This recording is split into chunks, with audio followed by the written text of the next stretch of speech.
तो आखिर इलिया टुपुरिया और इस्लाम महाजेव की फाइट क्यों नहीं हो पाई व्हाइट हाउस कार्ड में? तो पिछले कुछ दिनों से काफी ज्यादा रूमर्स, काफी ज्यादा कंफ्यूजन यहाँ पर अपनी एमएमए कम्युनिटी में फैली हुई थी कि इलिया वर्सेस इस्लाम महाजेव की फाइट व्हाइट हाउस कार्ड के लिए यूएफसी प्लान कर रही थी, बट ये फाइट यहाँ पे बुक नहीं हो पाई। फाइनली यहाँ पर यूएफसी फाइटर इलिया टुपुरिया ने इसके ऊपर स्टेटमेंट दिया है। उनका ऐसा कहना था कि उन्होंने इस फाइट को एक्सेप्ट करा था। यूएफसी उनको पहले व्हाइट हाउस कार्ड पे नहीं डालने वाली थी, बट वो पहले से पूरी तरीके से श्योर थे कि वो व्हाइट हाउस कार्ड का मेन इवेंट होने वाले। तो इन सारी चीजों के बारे में इस वीडियो के अंदर डिस्कस करेंगे। किसने किसको डक करा, कौन सा ऑफर कब दिया गया, कौन से फाइटर को किस टाइम पे अप्रोच किया गया, सारी चीजों के बारे में इस वीडियो के अंदर डिस्कस करेंगे। साथ ही साथ डेना वाइट के साथ जॉन जोन्स की अलग टसल यहां पर चल रही है। जॉन जोन्स ने ऐसा यहां पर डेना वाइट को और यूएफसी को एड्रेस करते हुए ओपनली सारी नेगोशिएशंस जो व्हाइट हाउस कार्ड के लिए हुई थी उसके बारे में रिवील कर दिया है। तो ओवरऑल भाइयों, व्हाइट हाउस कार्ड के रेवलेशंस के बाद कंट्रोवर्सी पे कंट्रोवर्सी यहां पे निकल के आ रही है। फैंस अलग गुस्सा है, फाइटर्स अलग गुस्सा है, यूएफसी को बिल्कुल एकदम बैकफुट पर धकेल दिया गया है इस टाइम पे। तो सारी चीजों के बारे में इस वीडियो के अंदर डिस्कस करेंगे, लेकिन उससे पहले आपसे वीडियो को लाइक कर देना, चैनल को सब्सक्राइब कर देना यूएफसी कॉम्बैट स्पोर्ट्स का ऐसा ही कंटेंट हिंदी में एंजॉय करने के लिए। तो भाइयों, यहाँ पर जो ये यूएफसी व्हाइट हाउस कार्ड जब से रिवील किया है उसके बाद बैक एंड फोर्थ यूएफसी को हर जगह से यहाँ पर प्रॉब्लम्स फेस करने को मिल रही है। ऑब्वियसली यहाँ पे जो सबसे बड़ी कंट्रोवर्सी फिलहाल के लिए यही चल रही है कि यूएफसी के जो व्हाइट हाउस कार्ड था वो कोई नॉर्मल कार्ड जैसा ही था। सारे जो यहाँ पर यूएफसी के फैंस थे, मेजॉरिटी ऑफ द फैंस को एक नॉर्मल कार्ड लगा। मैंने तो यहाँ पे पोल डाला है अपने ब्रॉडकास्ट चैनल पे, उस पे तो मोस्टली लोगों ने इसको ट्रैश में ही वोट करा है। तो ऑब्वियसली भाइयों, इस कार्ड की हाइप जिस लेवल की बनाई थी डेना वाइट ने, यूएफसी ने, कि ये कुछ मैग्निफिसेंट ही होने वाला है, इसके अंदर Conor McGregor, Jon Jones, 8-9 title fights होने वाली है, डोनाल्ड ट्रंप का ऐसा कहना था, कुछ भी यहाँ पर नहीं हुआ। एक नॉर्मल कार्ड के हिसाब से देखे जाएंगे तो ऑब्वियसली बहुत उमदा कार्ड है, लेकिन व्हाइट हाउस कार्ड के हिसाब से अगर देखा जाएगा तो ऑब्वियसली थोड़ा अंडरवेलमिंग लग रहा था। अब भाई, व्हाइट हाउस कार्ड की तो अनाउंसमेंट यहाँ पर हो गई, लेकिन उसके बाद एक एक करके कच्चे छिट्टे खुल रहे हैं यहाँ पर। कौन सी फाइट यहाँ पे प्लान थी, कौन सी फाइट यहाँ पे कैंसिल हुई, कौन सी फाइट यहाँ पर यूएफसी पहले से प्लान कर रही थी फिर लास्ट मोमेंट पे चेंज करा। तो बेसिकली सबसे बड़ी कंट्रोवर्सी यहाँ पर ये निकल के आई कि यूएफसी यहाँ पर जस्टिन गेची वर्सेस इलिया टुपुरिया को प्लान ही नहीं कर रही थी। जस्टिन गेची यूएफसी के फाइटर ने बोला कि उनको लास्ट वीक थर्सडे, मतलब अनाउंसमेंट से सिर्फ 2 दिन पहले ये पता चला है कि वो व्हाइट हाउस कार्ड में फाइट करने वाले। उससे पहले उनके साथ या उनकी टीम के साथ कोई भी यहाँ पर कांटेक्ट नहीं हुआ था यहाँ पर व्हाइट हाउस कार्ड की फाइट के लिए। और फिर भाइयों, मैंने जैसा कि लास्ट वीडियो के अंदर आप सबको बताया था कि स्पेनिश मीडिया से यहाँ पर ये रिपोर्ट्स निकल के आई थी कि यहाँ पर इस्लाम महाचे वर्सेस इलिया टुपुरिया यहाँ पर लास्ट वीक की स्टार्टिंग में यूएफसी प्लान कर रही थी। इलिया टुपुरिया और इस्लाम महाचेव की फाइट बनने वाली थी और इलिया टुपुरिया ने इसको एक्सेप्ट करा था, बट इस्लाम महाचेव करेंटली इंजर्ड थे, इसलिए इस फाइट को बुक नहीं करवा पाया गया। अब भाई, बहुत सारे लोगों ने ऐसा बताया मुझे कि ये रूमर्स थी, यहाँ पर स्पेनिश मीडिया ने इस रूमर्स को फैलाया। डेना वाइट ने यहाँ पर आके यहाँ पर स्टेटमेंट दी कि इलिया वर्सेस इस्लाम यहाँ पर मेन इवेंट नहीं होने वाला था।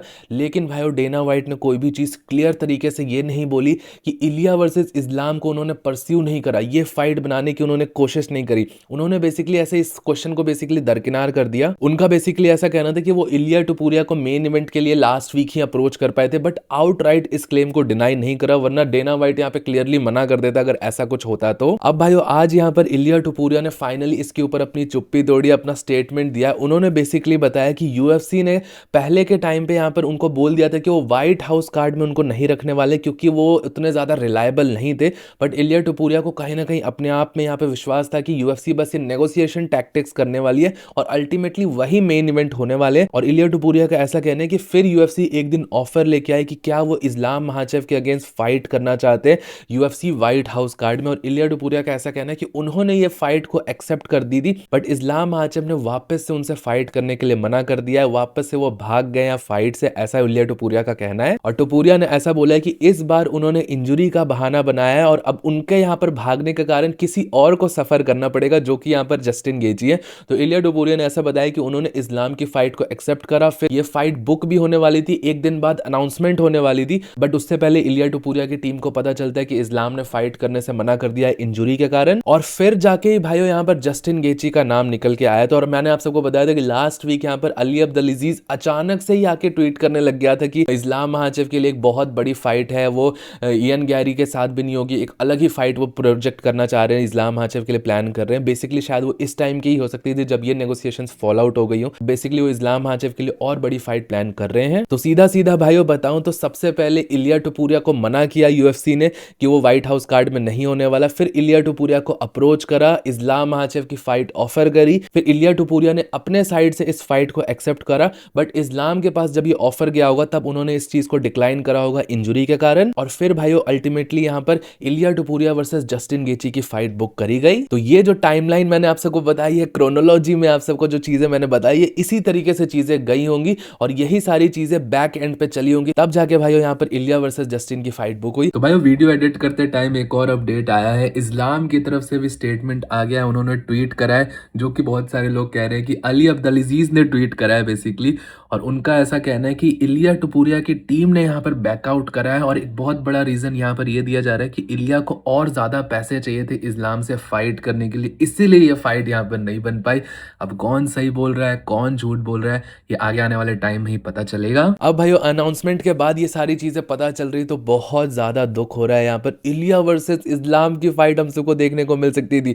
अब तो ये कार्ड मुझे और ज्यादा अंडरवेलमिंग लग रहा है टू बी ऑनेस्ट, क्योंकि जब भी मैं ये कार्ड के बारे में सुनूंगा तब भी मेरे दिमाग में यही चलेगा कि इलिया वर्सेस इस्लाम की फाइट यहाँ पे हो सकती थी। ये इस टाइम पर यूएफसी की सबसे बड़ी सुपर फाइट थी और ये इंजुरी के कारण इस टाइम पे पॉसिबल नहीं हो पाई। अब भाइयों बहुत सारे लोग बोल रहे हैं कि अभी नहीं हुई तो क्या हुआ, बाद में हो सकती है।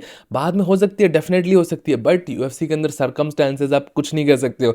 मे बी शायद इलिया टुपुरिया यहाँ पर हार जाए, जस्टिन गेची ऐसे प्लान्स को स्पॉइल करने के लिए जाना जाता है। ऐसी फाइट जहाँ पर आगे आने वाले टाइम में बहुत बड़े प्लान्स होते हैं यूएफसी के, जैसे इस टाइम पर इलिया वर्सेस इस्लाम के, क्या पता जस्टिन गेची स्पॉइलर प्ले कर दे या इलिया टुपुरिया को वहाँ पर नॉकआउट कर दे व्हाइट हाउस कार्ड में, कुछ भी हो सकता है। क्या पता दोनों में से कोई अपनी चैंपियनशिप बेल्ट लूज कर दे, तो फिर तो ये फाइट पॉसिबल ही नहीं हो पाएगी और सर्कमस्टांसेस बन ही नहीं पाएंगे। और इसीलिए भाइयों जब जहां जैसे टाइम मिलता है सुपर फाइट्स बुक कर देनी चाहिए, वरना यहाँ पर ये सिर्फ एक प्रोबेबल मैचअप्स बन के ही रह जाते हैं। बाकी भाइयों मैं तो अगले 3-4 दिन बहुत ज्यादा गम में रहने वाला हूँ जब से मुझे पता चला है कि ये फाइट बुक नहीं हो पाए, क्योंकि भाइयों फाइनली इतने टाइम बाद कोई ऐसी फाइट आती है। अच्छी फाइट्स बुक हो रही है, नॉर्मल फाइट्स यहाँ पर पिछले कुछ टाइम से बुक हो रही है, बट कोई ऐसी सुपर फाइट जिसके लिए हम 2 महीने 3 महीने 4 महीने से वेट कर सकते थे, उसको लुक फॉरवर्ड करते, वैसी फाइट ये थी और ये यहाँ पर मिस हो गई इस टाइम पर। बाकी भाइयों आप सबका क्या सोचना है इस बारे में, आपसे मुझे नीचे कमेंट सेक्शन में जरूर बताइएगा। अब बात करते हैं भाइयों एक और फाइट जो कि व्हाइट हाउस से रिलेटेड थी, जो कि यहाँ पर बुक नहीं हो पाई, और ये भी ऐसा कहा जा रहा था कि व्हाइट हाउस के लिए नंबर 1 कंटेंडर थी ये फाइट, और वो थी Jon Jones versus Alex Pereira की फाइट। और जॉन जोन्स के बारे में डेना व्हाइट ने ये बोला कि वो कभी भी जॉन जोन्स को यहाँ पर व्हाइट हाउस कार्ड में रहने नहीं वाले थे, और जॉन जोन्स अब रिटायर हो चुका है, अब वो यहाँ पर दोबारा फाइट नहीं करेगा। यूएफसी 326 की प्रेस कॉन्फ्रेंस में ये सारी चीज़ें बोली। अब जॉन जोन्स यहाँ पर ट्विटर पे आया और उसने ये सारी चीज़ें बोली कि जब तक मैंने यूएफसी को टाइटल डिफेंसेस दिए, जब तक यहाँ ने फाइट करी, जब तक मैंने अच्छा परफॉर्म किया, तो यूएफसी ने मुझे पूरा सपोर्ट किया। डेना व्हाइट हर इंटरव्यू में जाके मेरी तारीफ करता था, बट क्योंकि अब यहाँ पर एक बिजनेस नेगोशिएशन हो नहीं पाए, एक डील हम आपस में अग्री नहीं कर पाए, तो डेना व्हाइट मेरी सारी चीज़ों को गलत और झूठ बता रहा है। बेसिकली डेना व्हाइट ने ऐसा बताया कि जॉन जोन्स ने झूठी रूमर फैलाई कि वो व्हाइट हाउस कार्ड पे होने वाला था, जबकि यूएफसी ने ऐसा कोई भी नेगोशिएशन करा नहीं था उनके साथ। अब जॉन जोन्स ने बेसिकली ऐसा बताया कि यूएफसी यहाँ पर सामने से नेगोशिएशन करने आई थी, सामने से ऑफर लेके आई थी कि क्या वो एलेक्स परेरा के अगेंस्ट फाइट करने वाली थी, और जॉन जोन्स ने एक नंबर कोट करा कि मैं इतने पैसों में यहाँ पर फाइट करने वाला हूं। और जॉन जोन्स का ऐसा कहना है कि इन रिटर्न यूएफसी ने एक बहुत लोअर नंबर कोट करा। सपोज जॉन जोन्स ने अगर $30 मिलियन कोट करे होंगे, तो इन रिटर्न यूएफसी ने $15 मिलियन या $12 मिलियन कोट करा, और इसीलिए फाइट यहाँ पर नहीं बन पाई।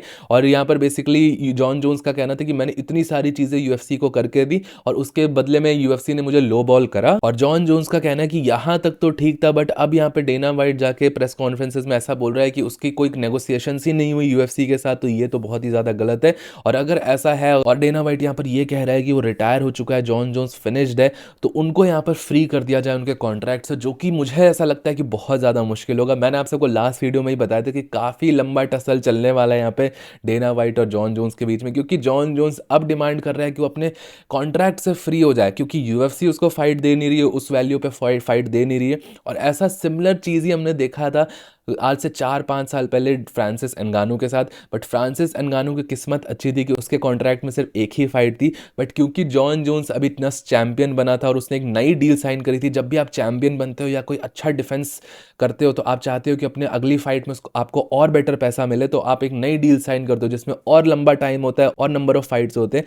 तो मुझे ऐसा लगता है कि जॉन जोन्स का जो कॉन्ट्रैक्ट है उसमें भी काफी सिग्निफिकेंट नंबर ऑफ फाइट्स बची हुई हैं, और इसीलिए मैंने भाई आप सबको बोला है कि जॉन जोन्स को फिलहाल अपने कॉन्ट्रैक्ट से बाहर आने में बहुत ज़्यादा टाइम लगने वाला है। और अगर सच में ये यूएफसी के अगेंस्ट जाता है तो बहुत ज़्यादा यहाँ पर लीगल बैटल्स भी हो सकती हैं इन दोनों के बीच में। और तो और भाई डेना वाइट ने यहाँ पर ये बोला था कि जॉन जोन्स को आर्थराइटिस हो गया था, वो दौड़ नहीं पा रहा ठीक से। तो इसके बारे में भी जॉन जोन्स ने क्लैरिफिकेशन दिया कि अब मैं यहाँ पे फाइट नहीं कर रहा हूँ तो मेरी फाइटिंग कैपेबिलिटीज़ को ही क्वेश्चन कर दिया गया। उन्होंने ऐसा एक्सेप्ट करा कि हाँ वो आर्थराइटिस से डील कर रहे हैं, बट ये उनके कैरियर में बहुत लंबे टाइम से ही है। और रिसेंटली उन्होंने यहाँ पर एक इंजेक्शन भी लिया था आर्थराइटिस के लिए, ताकि वो यहाँ पर व्हाइट हाउस कार्ड में फाइट कर पाए। और उनका कैंप यहाँ पे, फाइटिंग कैंप यहाँ पे स्टार्ट होने वाला था। तो मुझे ऐसा लगता है कि जॉन जोन्स अगर ऐसा कह रहा है कि उसने इंजेक्शन लिया, उसका फाइट कैंप स्टार्ट होने वाला है, तो फिर यहाँ पर ऐसा तो नहीं हो सकता कि सिर्फ वर्बल कम्युनिकेशन हो रही हो या बिना किसी कम्युनिकेशन के जॉन जोन्स प्रिपेयर करने लग गया हो।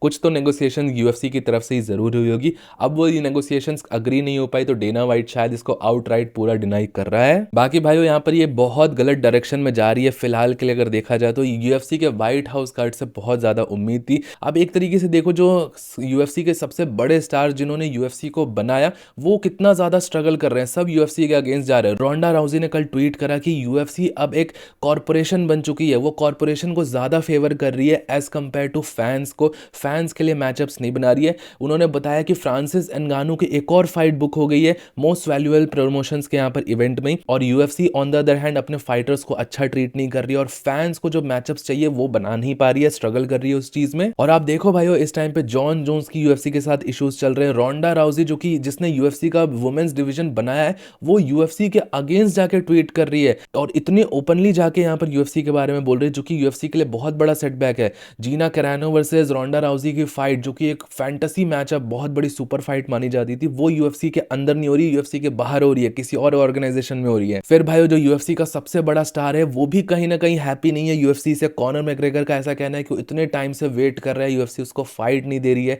यूएफसी उसको बड़े कार्ड्स में नहीं डाल रही है और फैंस को भी यहाँ पे कॉनर मैकग्रेगर की फाइट देखनी है।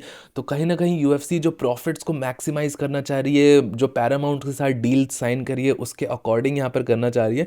तो रिसेंट टाइम्स में वो जो कनेक्ट है ऑडियंस के साथ वो थोड़ा डिटैच जरूर हुआ है यूएफसी का। अब भाई मेरा इस बारे में ये ओपिनियन है कि इस टाइम पर यूएफसी अपनी तरफ से भी ट्राई कर रही है, बट थोड़ा लक भी खराब चल रहा है। कुछ ऐसी बड़ी फाइट्स है जो फॉल आउट कर जा रही है, जैसे इस टाइम पर ये इलिया वर्सेस इस्लाम की फाइट भी बुक होती तो किसी को कोई प्रॉब्लम नहीं थी मेन इवेंट में, बट ये इंजरी थी। इस टाइम पर हम ऐसा भी एक्सपेक्ट नहीं कर सकते इस्लाम माचेव से कि वो इंजरी के साथ फाइट करिए, कोई भी फाइटर के साथ आप ये एक्सपेक्ट नहीं कर सकते हो। तो डेफिनेटली ये सारे चांसेस रहते हैं। बाकी भाइयों आप सबका क्या सोचना है इस बारे में, आपसे मुझे नीचे कमेंट सेक्शन में जरूर बताइएगा। टिल देन वीडियो पसंद आया होगा तो प्लीज वीडियो को लाइक, चैनल को सब्सक्राइब कर दीजिएगा। मिलता हूं आप सबको नेक्स्ट वीडियो में अगले अपडेट के साथ। Bye bye.